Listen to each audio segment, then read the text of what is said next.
এবারের বিপিএল এর উদ্বোধন ঘোষণা করছে। জমকালো আয়োজন ও ভিন্নধর্মী পরিকল্পনা নিয়ে শুরু হওয়া বিপিএল 2025 শেষ পর্যায়ে এসে ফিক্সিংয়ের গুরুতর অভিযোগের কারণে বিতর্কের কেন্দ্রে চলে এসেছে। ফ্র্যাঞ্চাইজি লিগে ফিক্সিং নতুন কিছু নয়, তবে এবারের বিপিএলে সন্দেহজনক নো বল ও হোয়াইট বল নিয়ে বিতর্ক ভিন্ন মাত্রা পেয়েছে। সবচেয়ে বেশি সন্দেহ ও সমালোচনার জন্ম দিয়েছে 7 জানুয়ারি ঢাকা বনাম রংপুর ম্যাচ। বেটিং সাইটগুলোতে 10 ওভারে 78.5+ রান করার লক্ষ্যমাত্রা নির্ধারণ করা হয়েছিল, যা পূরণ করতে 10ম ওভারের শেষ বলে 7 রান প্রয়োজন ছিল।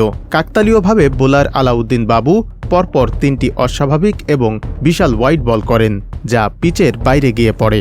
ক্রিকেট ইতিহাসে টানা 3টি এ ধরনের হোয়াইট বল করার ঘটনা অত্যন্ত বিরল, যা 25,000 ম্যাচে মাত্র 4 বার ঘটেছে। অস্ট্রেলিয়ার বিশ্লেষক জ্যারড কিম্বার তার the 3 whites of Bangladesh premier league প্রতিবেদনে তথ্য ও প্রমাণসহ বিষয়টি বিশ্লেষণ করেছেন। This is a wide. They happen quite a lot in T20 cricket, but this is one of 3 wides in a row in the 10th over. Do you know how rare that is? We do. We checked. This was on January 7th in the Bangladesh Premier League. However, those wides happened at the end of the 10th over, and weirdly enough, that has ended up being the most important part of this game. That is because a lot of money had been bet on the fact that after 10 overs, the score would be more than 78.5 on major trading sites like Betfair.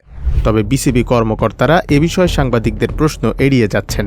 বিসিবির BPL governing কাউন্সিলের সদস্য সচিব নাজমুল আবেদিন এ বিষয়ে সন্দেহজনক কিছু দেখেননি বলে দাবি করলেও অভিযোগগুলো তদন্তের আশ্বাস দিয়েছেন।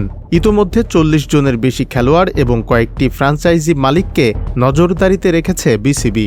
একজন নাম প্রকাশে অনিচ্ছুক সাবেক ক্রিকেটার এ প্রসঙ্গে মন্তব্য করেন, হোয়াইট করার জন্য পাশের পিচে বল করার প্রয়োজন নেই, লেগ সাইডে সামান্য বাইরে করলেই হোয়াইট হতো।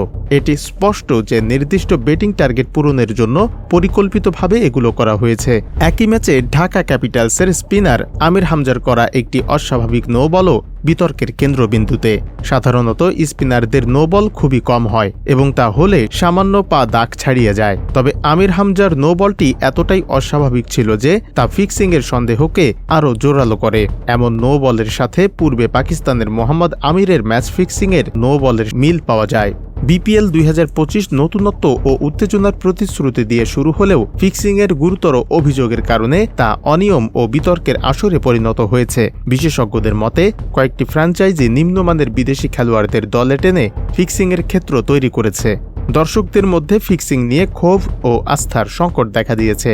এই কলঙ্কজনক অধ্যায় থেকে মুক্তি পেতে সুষ্ঠু খেলা নিশ্চিত করতে দ্রুত কার্যকর ব্যবস্থা নেওয়া বিসিবির জন্য অত্যন্ত জরুরি।